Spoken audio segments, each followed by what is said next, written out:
بسم اللہ الرحمن الرحیم۔ السلام علیکم۔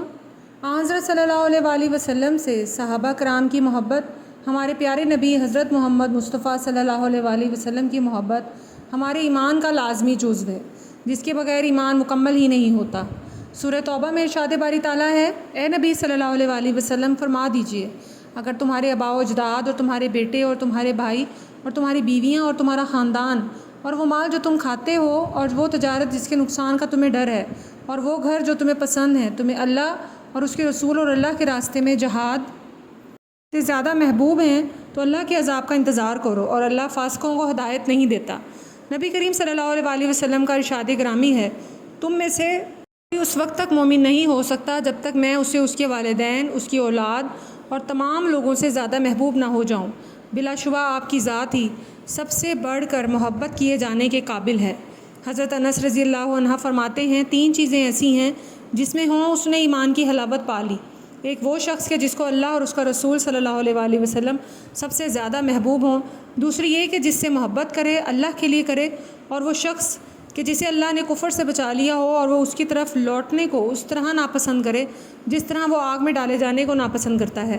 گویا حب رسول صلی اللہ علیہ وآلہ وسلم کے بغیر حلاوت ایمانی کا پانا ناممکن ہے۔ اسی طرح خالی کھوکھلوں دعووں سے سچا عاشق رسول نہیں جا سکتا۔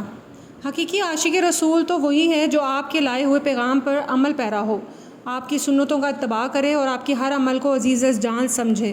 حدیث نبوی ہے، جس نے میری سنت سے محبت کی اس نے مجھ سے محبت کی، اور جس نے مجھ سے محبت کی وہ میرے ساتھ جنت میں ہوگا۔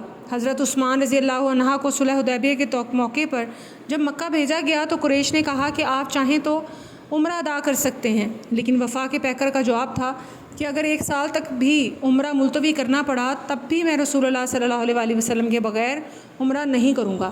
پھر اس منظر کا تصور کیجئے جب صلح حدیبیہ کے موقع پر عروہ بن مسعود اہل مکہ کی طرف سے وفد کے قائد بنا کر بھیجے گئے۔ وہ حیرانی سے صحابہ کرام کا طرز عمل دیکھتے رہے اور واپس آ کر قریش سے یوں مخاطب ہوئے، اے اہل مکہ، حضرت محمد کا خون بہانا کیسے ممکن ہے جبکہ ان کے صحابہ ان کے وضو کے بچے پانی تک کو زمین پر نہیں گرنے دیتے؟ وہ اس پانی کے حصول کے لیے یوں گرتے ہیں جیسے باہم لڑ پڑیں گے۔ وہ آپ کے لعاب کو اپنے منہ پر مل لیتے ہیں، اور تعظیم کا یہ حال ہے کہ آپ صلی اللہ علیہ وآلہ وسلم کی طرف نظر اٹھا کر بھی نہیں دیکھتے۔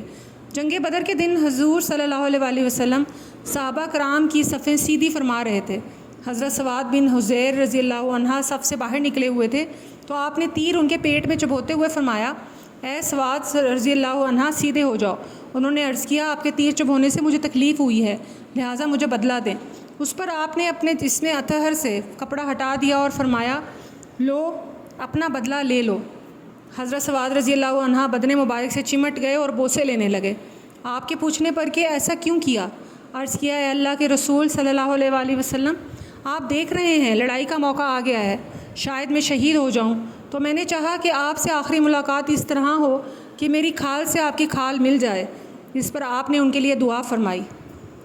حضرت عباس کے گھر کے پرنالے کا پانی اس جگہ گرتا تھا جہاں سے حضرت عمر گزرتے تھے۔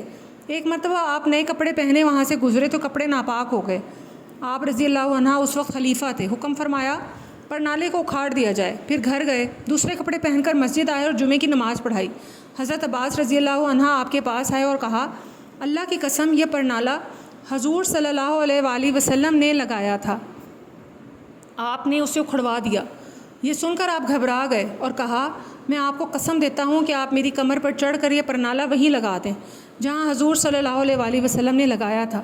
حضرت عباس رضی اللہ عنہ نے حضرت عمر رضی اللہ عنہ کے دونوں کندھوں پر پاؤں رکھ کر وہیں پرنالہ لگا دیا۔